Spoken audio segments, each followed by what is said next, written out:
Hi, my name is Ivy. This is my first YouTube video, which I thought I would never say because it's very unlike me, but here we are. I thought for my first video, I would start with the BookTube Newbie tag because it'll let me introduce myself, talk about my reading journey, and I just did not know where else to start. So, let's just jump right into the questions and I'll talk plenty then. So the first question is, why did you start this channel? I started a Bookstagram in summer 2020 and I was pretty active on it. I posted every day for about a year, and then the algorithm just got really annoying and I just did not have the energy to put up with that anymore. After a year, I just started posting sporadically, just whenever I felt like taking a picture and posting it. I really missed talking about books, so I was like, start a YouTube, because why not? I'm really shy and I also hate editing videos. So let's see how this goes. My Instagram handle is the same as my YouTube handle, Book Madness with 2 Ds. Like I said, I don't post there that much, but maybe that'll change.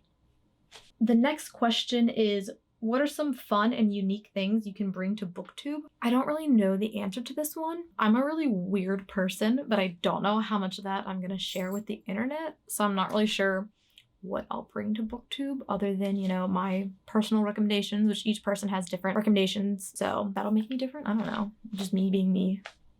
That's the only answer I have. Okay. The next question is, what are you most excited for about this new channel? I'm just really excited to talk about books. I really, really love talking about books. I don't think I go a day without talking about books to anyone who will listen. My poor coworkers, they don't care, but I talk anyway. I'm excited to be able to talk about books somewhere, give recommendations to anyone who will listen. I think it'll also be a fun way to make me go out of my comfort zone, because I'm someone that does not do that. I like to stay in my little comfort bubble and just do the same thing. I don't like trying new things. The next question is, why do you love reading? I feel like everyone has the same answer to this question: escapism. I think it's fun to be a part of new worlds and explore new places and be different people and experience different things. Even if you're reading fiction, I still feel like you can learn so much. You can learn about people that have different experiences than you, and you can see into their world. And I just think it's so fun to experience all of that, all from a book, in your own house. No matter what is happening in your life, you can experience something outside of your life. And I think it's just great to get lost in a book. It's so wild that you can just be sitting there holding a bundle of paper and you don't even realize you exist because you're in this world. It's another experience. So question 5 is, what books or series got you into reading? And I'm gonna combine this with, when did you start reading? And I'm gonna make a little story time. So the answer is Twilight. I know, but I was 11. It was 2010.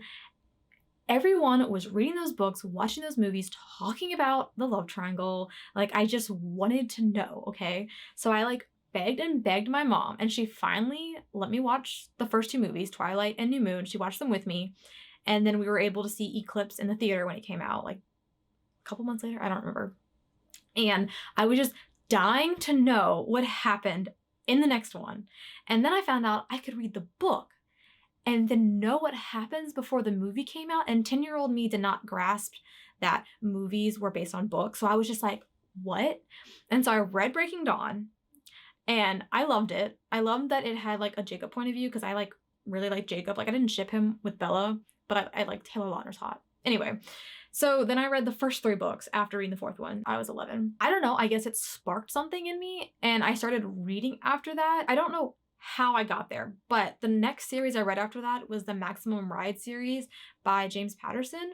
And I read it on the Nook I had. I had the first generation Nook because it was my mom's and she got a new one. She gave me her old one. I had never liked reading. My whole life, I never liked reading.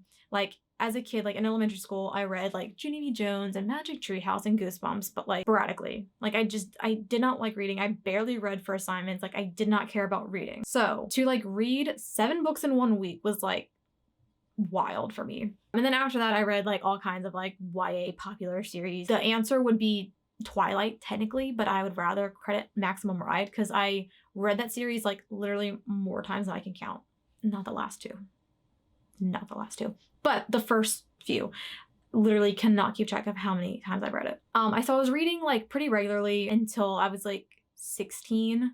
And then like, I don't know, life happened. I was like really focused on school. I got good grades. I was that kind of student. And then I wasn't like doing schoolwork. I just watched TV. Like that's like Netflix was what I did. And I just didn't really read much. Like I was reading like 1 or 2 books a year. It was mostly like Cassandra Clare's new releases was like the only thing I was reading. And then in 2018, To All the Boys Loved Before, the movie came out. And I was obsessed with that movie. Like it's such like a comforting feel-good movie. Like I watched it so many times and I bought the trilogy to read it, but I wouldn't read it because like the connotation with like reading romance and reading YA books, and I just didn't feel like comfortable reading it. That goes into like my personal life, which I won't get into, but I will say I started dating my boyfriend in early 2019, and he is a very wonderful person, but don't tell him because it'll go to his head. He made me feel like I could be myself and I could like express my interests. And so I read To All the Boys trilogy. It's just, I mean, it's a simple YA book. It's like nothing special, but it's enjoyable to read. And I would say that got me back into reading. The answer to those 2 questions is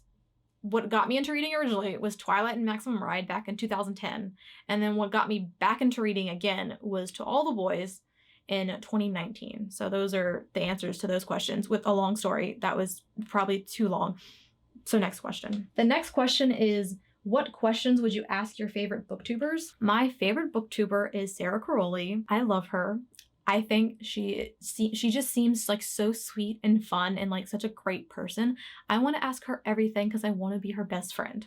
Like I don't know what else to say. I just want to know her in real life. And that's the answer to that question. I want to know everything about her. The next question is, what challenges do you think starting a BookTube channel will be the hardest to overcome? For me, it's a lack of confidence. I am a very shy person. I'm very introverted. I say I like to talk a lot, and I do, but only with like select people in my life. Unfortunate for them, because I will like not shut up. But in general, I'm very introverted. I'm just shy. I lack confidence. Like I'm more confident in myself now than I've ever been in my life, but I still lack a lot of confidence. Like I'm still really shy, and YouTube is something that is like so far out of my comfort zone that I feel like it will be a challenge to do this. And it'll be hard to like, I feel like people don't care what I think or have to say. And like, why would anyone watch my videos over someone else's, you know? And I think that's something I'm gonna have to work on and get over. The next question was the when did you start reading, which I already covered. So the next question is, where do you read? This is my reading corner in my room, and I have a reading chair right there on a frame. I never read in it. When we moved into this house in the fall, I got like an adult couch. Like it's a really nice couch. I had lots of pillows and blankets, and it's like really comfortable in there. And then like my dog can lay next to me easily. And then like if the cats, if they want to come, they can lay there. And so I read there most of the time. I have not read in my reading chair in months. I don't even remember the last time. I only read in my reading chair if my boyfriend has friends over and they're being too loud and I want to shut myself in a room. Some nights I read in my boyfriend's room because we each have like our own office. And so mine is like Book Nook and like Craft Zone.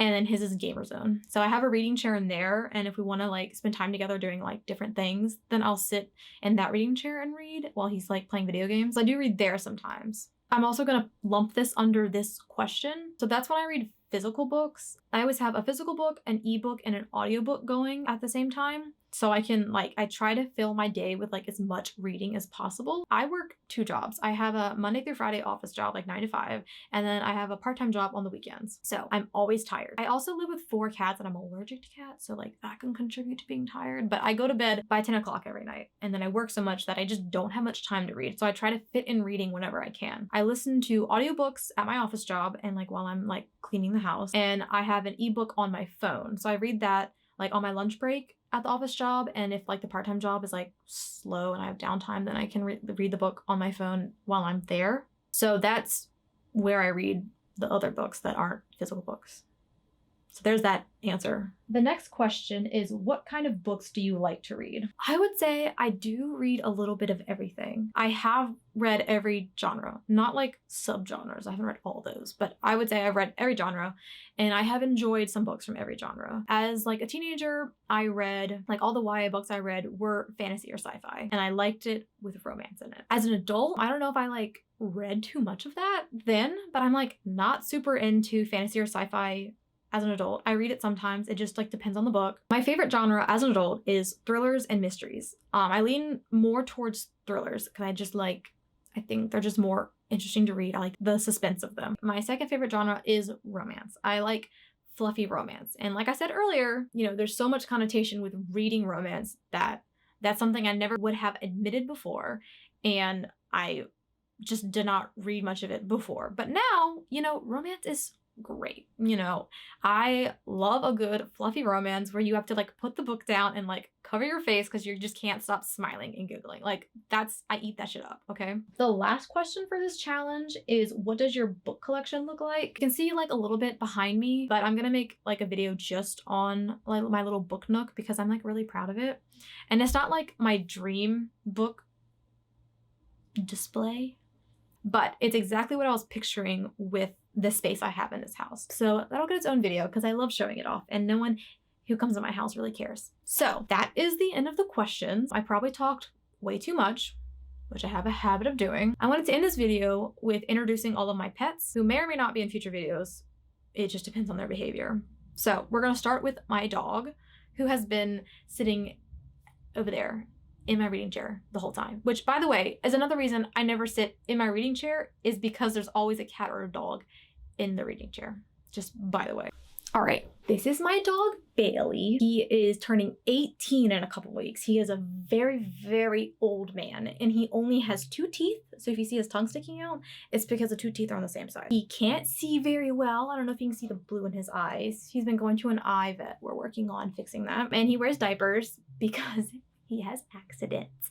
But let me tell you, he is really spry, okay? He runs up the stairs faster than me. Like he trips me up because he's running up the stairs. And he's a very sweet boy, and he is my OG reading buddy. I've had him since 2011, I guess, and that's, you know, right around the time I started reading. So he has been there for most of the books I've read, and he loves me more than life itself. So this is Lily. This is my boyfriend's childhood pet. She's about 15. She is a very, very sweet girl. She loves giving kisses. She's very sweet to people. She does not like other animals, but it's okay because she's adorable. Well, it doesn't help that all of our other cats are very young and she will not have it. She slaps them, but they're also, oh, thank you. They're very annoying, so she's justified in that. And she's not gonna let me put her down because her claws are in me right now. So the next cat is Siri, who does not like being held, but maybe she'll sit in my lap out of frame. All right, so Siri is about 2.5 years old and she left. She is typical cat. She does not want attention unless she asks for it. She jumped on my lap and now her tail's puffed up because she's angry I was holding her. Anyway, she is solid white with green eyes. She's named after Cirilla from The Witcher. This is Sypha. She's going all spaghetti. She is almost 2 years old. She likes people, but she does not want to be held right now. Another cat that didn't want to be held, that's Sypha. She's almost 2 years old.